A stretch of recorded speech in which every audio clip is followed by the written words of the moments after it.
Hello everyone, welcome to my YouTube channel. आज मैं आपको NCERT maths class 7th exercise 7.2 से इसका क्वेश्चन 7 कराऊंगी। देखो बच्चे, क्वेश्चन 7 है, chalk contains calcium, carbon and oxygen in ratio 10:3:12। Find the percentage of carbon in chalk. ठीक है, यहाँ पर आपको चॉक की एक स्टिक है, ठीक है, जिसके बारे में कैल्शियम, कार्बन और ऑक्सीजन का रेशियो दिया गया है।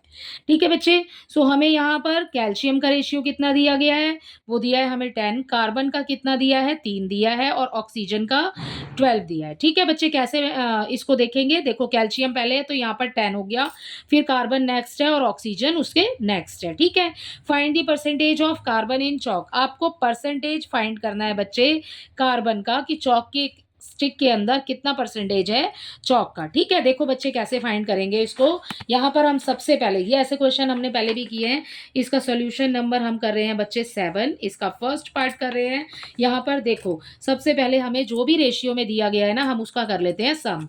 सो यहाँ पर हम लिख लेंगे सम ऑफ द रेशियो पार्ट। ठीक है, रेशियो पार्ट्स का हम कर लेते हैं सम। ठीक है, सो यहाँ पर उसी चीज को लिख रहे हैं बेटा। कितना रेशियो दिया गया है हमें, 10:3:12। ठीक है, सो हो जाएगा 10 + 3 + 12। ठीक है, आप देखो प्लस कर लो, 10 + 3 हो जाएगा 13, 13 में 2 प्लस करेंगे 15, और जो ये वाला 10 बचेगा वो 15 में प्लस हो जाएगा। सो ये हो जाएगा बेटा हमारे पास 25। ओके, सो यहाँ पर टोटल कितना आ गया, 25 आ गया। अब आपको किसका फाइंड करना है, कार्बन का परसेंटेज फाइंड करना है। सो यहाँ पर लिख लेते हैं percentage of carbon in chalk. ठीक है, सो कैसे करेंगे, देखो बच्चे, हमारे पास कार्बन का कितना पार्ट दिया गया है रेशियो में, यहाँ पर 3। ठीक है, सो यहाँ लिख लेते हैं 3 ऊपर। जो टोटल पार्ट आया है ना, टोटल कितना है 25, वो 25 आ जाएगा नीचे। क्या फाइंड कर रहे हैं, परसेंटेज मल्टीप्लाई बाय 100 हो जाएगा। ठीक है, अब कटता है तो काट दो, 25 × 1 = 25, 25 × 4 = 100, इसकी मल्टीप्लाई इससे कर दो। ठीक है, 3 × 4 = हो गया 12, ये आ गया आपका परसेंट। ठीक है, सो 3 जो रेशियो आपको दिया गया है ना, तो यहाँ पे परसेंटेज हो गया कार्बन का चॉक के अंदर 12%। ठीक है, अब देखते हैं इसका आगे का पार्ट क्या बोल रहे हैं क्वेश्चन में हमें। क्वेश्चन में सेकंड में हमें बोला है बेटा, if in a stick of chalk. ठीक है, एक स्टिक है चॉक की, उसके अंदर कार्बन है 3 ग्राम्स। ठीक है, जो अभी हमें यहाँ पर रेशियो में दिया गया था ऊपर। What is the weight of the chalk stick. आपको चॉक की स्टिक का ना वेट बताना है, कि वो चॉक की स्टिक कितनी मतलब उसका वजन कितना है। ठीक है, सो वेट बताना है, तो देखो बेटा इसको भी हम इजीली सॉल्व कर लेंगे। वेट ऑफ कार्बन कितना है, अभी हमने यहाँ पर हमें बताया गया है, देखो वेट ऑफ कार्बन, ये हमें क्वेश्चन में ही बोला है, = 3 ग्राम्स। ठीक है, अब हम पूरी स्टिक का वेट तो हमें नहीं पता है। ठीक है, सो हम उसको लेट कर लेते हैं यहाँ पर, कि लेट दी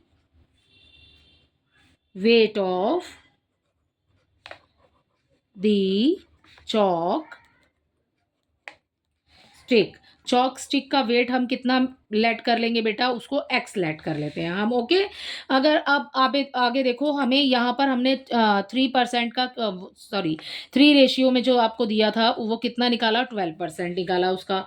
ठीक है, सो 12% ऑफ किसका, पूरे x के अंदर, पूरी एक चॉक की स्टिक के अंदर उसको हमने x माना है, चॉक की स्टिक को। ठीक है, उस पूरी चॉक के अंदर 12% किसका है पार्ट, कार्बन का है। कार्बन आपको कितना दिया है, 3 ग्राम दिया है। समझ आया कैसे बनाया, देखो हमने यहाँ पर पूरी एक चॉक की स्टिक है, उसके अंदर 12% जो भाग है ना, वो किसका है, कार्बन का है। कार्बन आपको क्वेश्चन में कितना दिया है, 3 दिया है, तो 12% लिखेंगे पहले, ऑफ आ जाएगा x। ठीक है, x का 12% कितना दिया हुआ है आपको, 3 ग्राम। ठीक है, सो इस तरीके से इसको समझ के कर लेंगे।